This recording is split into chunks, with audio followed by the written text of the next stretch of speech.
اعوذ باللہ من الشیطان الرجیم بسم اللہ الرحمن الرحیم۔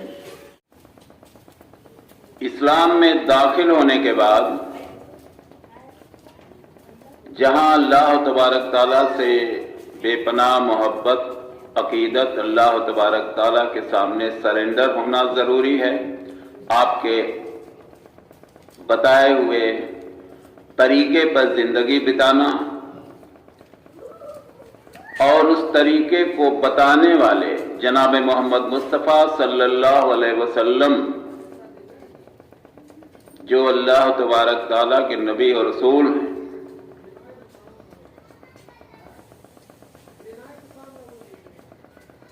آپ کی سنتوں کے بارے میں جاننا بھی اتنا ہی ضروری ہے۔ دین دو پارٹ میں ہے،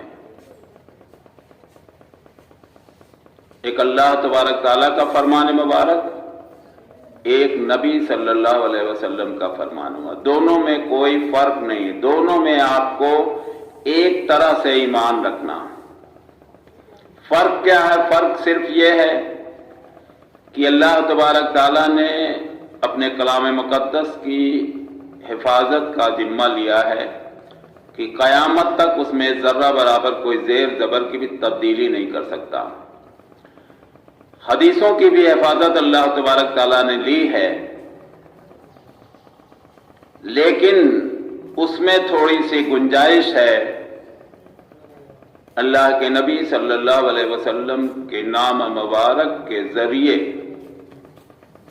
تمام لوگوں نے جو اسلام کے دشمن تھے، ان لوگوں نے تمام حدیثوں کو شامل کر لیا۔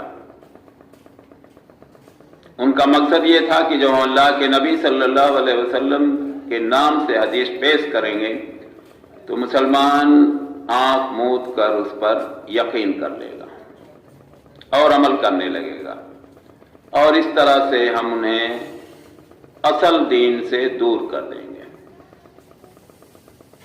ایسی صورت میں ایک مسلمان کا اخلاقی فرض بنتا ہے، دینی فرض بنتا ہے کہ وہ اللہ کے نبی صلی اللہ علیہ وسلم کی ایک ایک سنتوں کو تلاش کریں، خاص طور سے وہ سنتیں جو رائج نہیں ہیں، جس پر لوگ عمل کرتے ہیں نہیں کرتے یا کرتے ہیں کم کر رہے ہیں، ان کو عام کیا جائے۔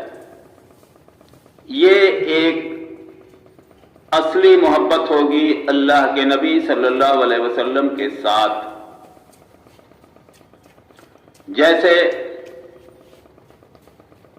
آپ نماز کے لیے چلتے ہیں، آپ گھر سے وضو بنا کے چلیے۔ آپ گھر سے وضو بنا کے چل رہے ہیں، پہلے آپ اگر وقت ہے تو 2 رکعت تحت الوضو پڑھ کر چلیے۔ تہجد کی نماز اگر آپ پڑھ چکے ہیں اور فجر کا ٹائم ہونے والا ہے، سنت پڑھ لیجئے گھر پر۔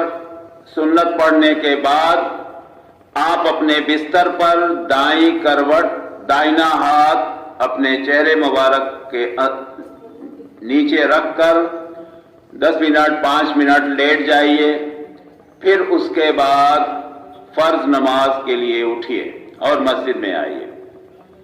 یہ اللہ کے نبی صلی اللہ علیہ وسلم کی سنت ہے، جس سے زیادہ تر لوگ غافل ہیں۔ اللہ کے نبی صلی اللہ علیہ وسلم نے جنازے کی نماز دائنی طرف سلام پھیر کر بھی پڑھی ہے۔ ہم لوگوں کو بھی کبھی کبھی اس پر عمل کرنا چاہیے۔ اللہ کے نبی صلی اللہ علیہ وسلم ظہر کی جو 4 سنتیں ہیں، پہلی کبھی کبھی 2 رکعت بھی ادا کیا کرتے تھے، اس پر بھی ہم سب کو عمل کرنا چاہیے۔ سفر میں قصر کی اجازت اللہ کے نبی صلی اللہ علیہ وسلم نے دیا ہے، تو اگر آپ سفر میں ہیں تو یہ اللہ کا دیا ہوا انعام ہے، اس کا فائدہ اٹھانا چاہیے اور اس پر عمل کرنا چاہیے۔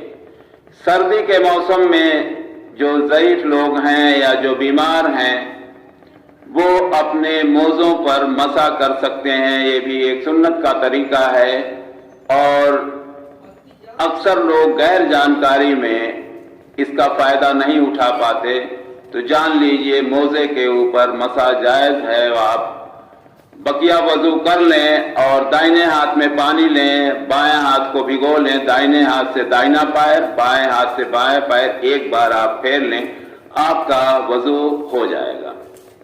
اس طرح سے آپ چھوٹی چھوٹی سنتوں کا اہتمام بھی کر لیں گے اور جانکاری بھی ہو جائے گی، اور اس پر عمل کر کے ثواب بھی کمائیں گے، اور لوگوں کو بھی اس فائدے کو بتائیں گے، اور لوگوں کے اندر اللہ کے نبی صلی اللہ علیہ وسلم کی سنتوں کے لیے محبت جگے گی۔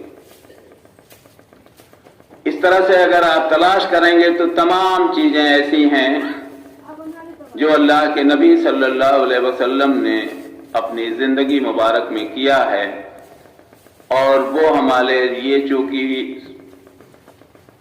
پرفیکٹ آئیڈیل پرسنالٹی ہے، وہ اللہ تبارک تعالیٰ کے سلیکٹڈ نبی اور رسول ہیں۔